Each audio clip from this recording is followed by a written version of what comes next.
जय हिंद एवरीवन, स्वागत है आपका हमारे channel Indian defence news Hindi में, जहां आपके लिए लेकर के आते हैं इंडियन डिफेंस के प्रमुख अपडेट्स को कम से कम समय में। तो चैनल को सब्सक्राइब करना मत भूलिएगा। तो आइए शुरू करते हैं आज का अपना ये एपिसोड। जैसा कि आप सब जानते हैं कि डीआरडीओ इस समय अलग अलग प्रकार के जो एयर डिफेंस सिस्टम है उस पर काम कर रही है, जिसमें शॉर्ट रेंज से लेकर के extra long range air defence system भी शामिल है। इसी क्रम में डीआरडीओ की तरफ से 3 लगातार सक्सेसफुल ट्रायल जो कि very short range air defence system के हैं, ये उड़ीसा के चांदीपुर से पूरे किए जा चुके हैं। इन टेस्ट के दौरान एक हाई स्पीड टारगेट को हिट किया गया है जो कि काफी लो एल्टीट्यूड पर उड़ रहा था। बेसिकली ये जो टारगेट है एक ड्रोन को मिमिक कर रहा था जो कि अलग अलग फ्लाइंग कंडीशन में उड़ान भरते हैं। और इस टेस्ट के दौरान जो मिसाइल्स है उन्होंने सक्सेसफुल टारगेट को इंटरसेप्ट किया है और डिस्ट्रॉय भी कर दिया है। दरअसल ये जो टेस्ट किए गए थे ये फाइनल डिप्लॉयमेंट कॉन्फ़िगरेशन में किए गए थे और इस दौरान जो 2 फील्ड ऑपरेटर्स है ये भी मौजूद थे जिन्होंने टारगेट एक्विजिशन और मिसाइल फायरिंग की प्रक्रिया को पूरा किया है। इसको टेस्ट करने के लिए, डेटा को प्राप्त करने के लिए अलग अलग पैरामीटर्स वापस रखे गए थे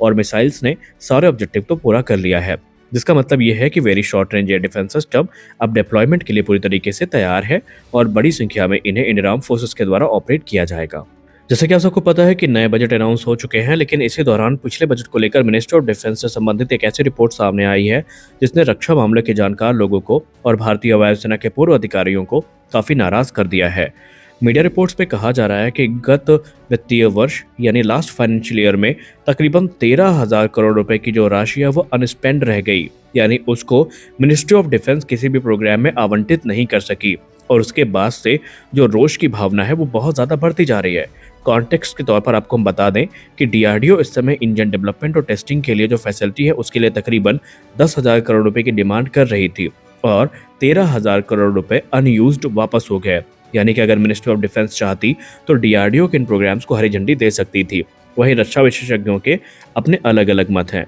कुछ रक्षा विशेषज्ञ ये कहते हैं कि इससे 90% जो एमका के डेवलपमेंट कॉस्ट थी वो पूरी हो सकती थी, या फिर तेजस मार्क 2 की जो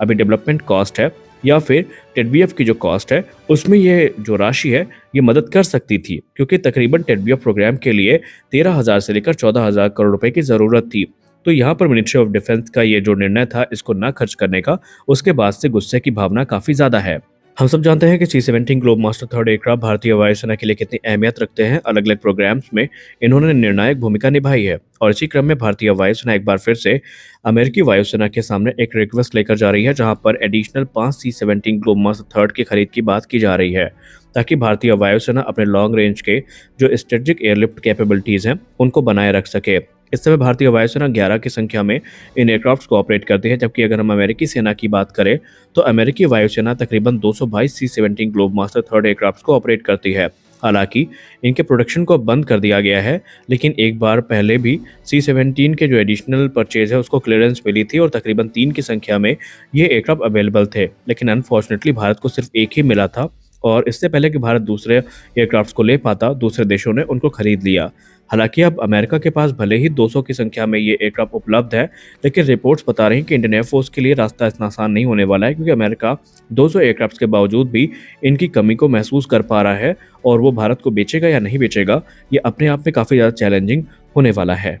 डीआरडीओ का आर्चर ड्रोन वो ड्रोन है जिसका इंतजार हम सबको काफ़ी बेसब्री से है और हम लोग इंतजार कर रहे हैं कि कब बड़ी संख्या में इंडियन आर्म फोर्सेस को ज्वाइन करे। लेकिन इसी बीच एरोनॉटिकल डेवलपमेंट एस्टैब्लिशमेंट, जिसको हम एडीई के नाम से जानते हैं, जो कि डीआरडीओ की एक लैब है, वो काफ़ी महत्वपूर्ण कदम उठा रही है इनकी कैपेबिलिटीज़ को एनहांस करने के लिए, जहाँ पर Archer short range unmanned vehicle में जो डीआरडीओ द्वारा विकसित किया गया शॉ वेपन सिस्टम है, जिसको हम स्मार्ट एंटी एयरफील्ड वेपन भी कहते हैं, इसके इंटीग्रेशन की तैयारी वो कर रहे हैं, जिसके बाद ये एक फॉर्मिडेबल प्लेटफॉर्म बन जाएगा जो कि प्रिसीजन स्ट्राइक मिशंस को एग्जीक्यूट करने में सक्षम होगा। स्मार्ट एंटी एयरफील्ड वेपन की बात करें तो ये एक लॉन्ग रेंज का प्रिसीजन गाइडेड म्यूनिशन है जो कि तकरीबन 125 किलोग्राम वजनी है और ये 100 किलोमीटर की दूरी तक एनिमी के जो हैंगर्स हैं, रनवेज हैं, रेडार इंस्टॉलेशन है या दूसरे इंफ्रास्ट्रक्चर है उनको टारगेट कर सकता है और ये आर्चर के लिए एक आइडियल पेलोड के तौर पर काम करेगा। आर्चर ड्रोन जो है बेसिकली इस प्रकार के जो 2 शॉ वेपन सिस्टम है इनको